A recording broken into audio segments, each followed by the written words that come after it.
Friends, welcome back to learning journey. லட்சியம் வேண்டும், அலட்சியம் வேண்டாம்.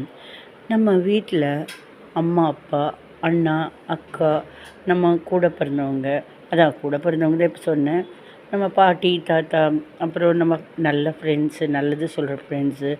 சிலப்போ நமக்கு அவங்க எல்லாருமே நல்லது சொல்கிறப்ப சரி சரி சரின்னு அவங்களுடைய சந்தோஷத்துக்காக சரி சரிம்மா ஆனால் நம்ம பண்ண மாட்டோம்.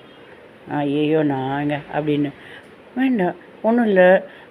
ஒரு கால் இருக்குல்ல, இதான் கால்னால் இப்படி குதிகாலை தூக்கி இப்படி வைக்கணும், குதிகாலை தூக்கி இப்படி வைக்கணும். நிறைய டாக்டர்ஸ் சொல்லியிருக்காங்க.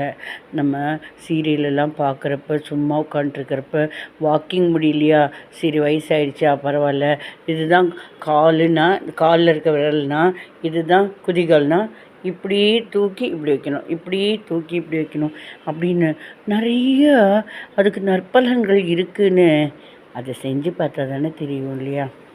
அதை நம்ம அதுக்கு அந்த சொன்ன வார்த்தைகளுக்கு வேல்யூ கொடுக்கணும், வெயிட்டேஜ் கொடுக்கணும். அவங்க சொன்னதை மதித்து செய்கிறப்ப நமக்கு நிஜமாக நற்பலன்கள் கிடைக்கும். ட்ரை பண்ணுங்கள். பிடிச்சிருக்கா? சப்போர்ட் பண்ணுங்கள், சப்ஸ்கிரைப் பண்ணுங்கள். தேங்க்யூ.